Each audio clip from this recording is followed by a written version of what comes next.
नमस्कार। प्रवास साक्षी news network पर आप सभी का स्वागत है। देश की जनता को आर्थिक मोर्चे पर लगातार अच्छी खबरें मिल रही हैं। हाल ही में केंद्र सरकार ने 8वां वेतन आयोग गठित करने का ऐलान किया था।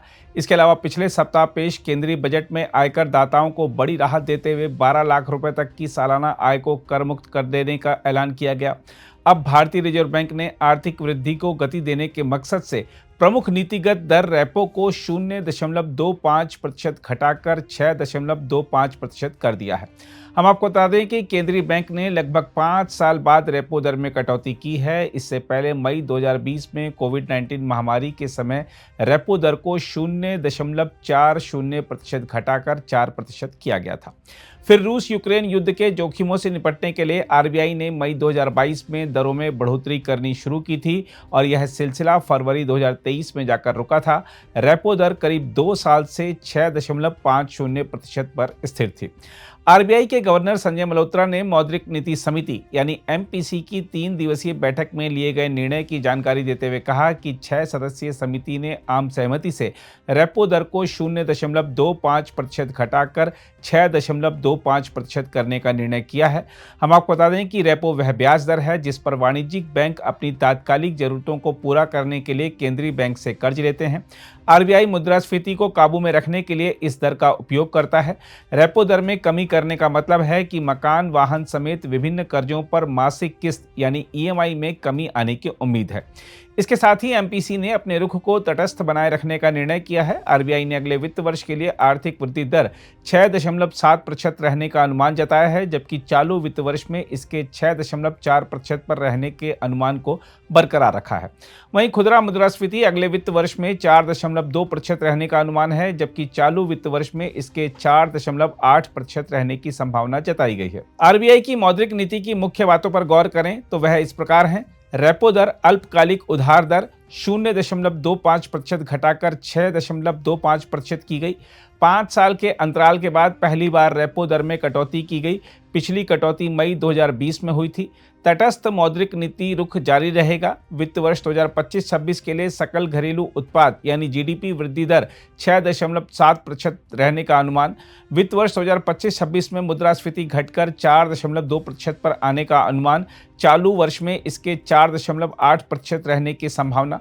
खाद्य मुद्रास्फीति के दबाव में उल्लेखनीय कमी आने की उम्मीद। मुख्य मुद्रास्फीति में वृद्धि की उम्मीद, लेकिन यह मध्यम रहेगी। बैंकों का विशेष इंटरनेट डोमेन बैंक.इन, जबकि गैर बैंकिंग इकाइयों के लिए fin.in होगा। आरबीआई ने वैश्विक आर्थिक पृष्ठभूमि को चुनौतीपूर्ण बताया। भारतीय अर्थव्यवस्था मजबूत व जुझारू बनी हुई है। चालू खाते के घाटे के टिकाऊ स्तर के भीतर बने रहने की उम्मीद। 31 जनवरी तक भारत का विदेशी मुद्रा भंडार 630.6 अरब अमेरिकी डॉलर था। मौद्रिक नीति समिति की अगली बैठक 7 से 9 अप्रैल को होगी। हम आपको बता दें कि आरबीआई की घोषणा का आमजनों और राजनीतिज्ञों ने स्वागत किया है। आइए सबसे पहले देखते हैं कि आर्थिक विशेषज्ञ आरबीआई की इस घोषणा को कैसे देख रहे हैं। देखिए, भारत में इस समय कंपैरेटिव टू बाकी जो देश हैं, हमारे यहाँ इंटरेस्ट रेट काफ़ी ज़्यादा है और उसका एक सबसे बड़ा कारण है इन्फ्लेशन। आरबीआई को रेट कट करना इसलिए भी ज़रूरी है क्योंकि अगर हमें यहाँ पे इन्वेस्टमेंट लाना है और एक्सपोर्ट्स को बढ़ाना है तो हमें अपने यहाँ पे कॉस्ट ऑफ कैपिटल को कम करना होगा। और उस दिशा में आरबीआई ने जो स्टेप लिया है, डिफ़िकल्ट डिसीजन था लेकिन लेना पड़ा।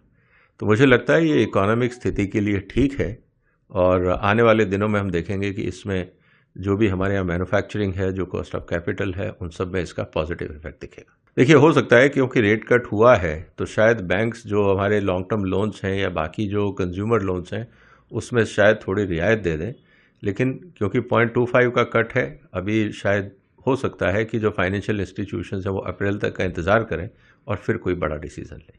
आइए आपको दिखाते हैं बीजेपी सांसद प्रवीण खंडेलवाल और आम लोगों की प्रतिक्रियाएं।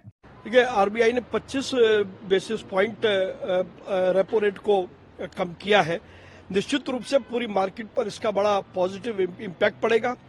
बोरोइंग की जो कॉस्ट है, बैंकों से जो बोरोइंग होती है ट्रेडर्स या आम आदमी की, वो बोरोइंग पर फर्क पड़ेगा। घर की जो ईएमआई है वो सस्ती होंगी। अगर इसके साथ हम जोड़ करके देखें बजट में जो 12 लाख रुपए का जो छूट दिया गया इनकम टैक्स में, अगर उन दोनों को मिलाएं तो देश में कंज्यूमर की स्पेंडिंग बढ़ने वाली है। देश के बाजार और अधिक गुलजार होंगे और पॉजिटिव सेंटीमेंट के साथ बाजार शुरू होगा। आने वाला समय देश के लिए अच्छा है, देश की अर्थव्यवस्था के लिए बेहतर है। या my EMIs are going to be less, मुझे कम पे करना पड़ेगा। It is going to be good for my family and myself. घर लेने में भी और जो पहले चल रहा है उस EMI उसमें बहुत फायदा होगा। आपको लगता है कि जो हमारा इन्फ्लेशन जो हो रहा है उसमें ये ग्रोथ कर सकता है? ये पैंडेमिक के बाद ये काफी बड़ा चेंज है। हाँ, this is a very good news for everybody, common man, it is very good. Yeah, definitely, ma'am, because after 5 years goes down, तो definitely जो मिडिल क्लास पीपल हैं, बेसिकली इनका लोन चल रहा है, होम लोन चल रहा है, तो उनको काफी फायदा मिलेगा इसका। हाँ, ऑल्दो ये सिमिलटेनियसली FD के रेट्स भी डाउन होंगे, बट ये है कि जिसके लोन वगैरह चल रहे हैं तो उनका काफी फायदा उनको मिल जाएगा। एटलीस्ट ये है कि 0.5 या 0.1 समथिंग के आसपास उनका रिड्यूस हो जाएगा, तो it will definitely benefited to the common man, जो मिडिल क्लास फैमिली है उनके लिए बेनिफिटेड होगा ये। अगर आप भी लेना चाहते हैं देश दुनिया की तमाम जानकारी तो आज ही सब्सक्राइब करें हमारे चैनल को। साथ ही नीचे दिए बेल आइकन को जरूर दबाएं ताकि हर अपडेट आप तक पहुंच सके।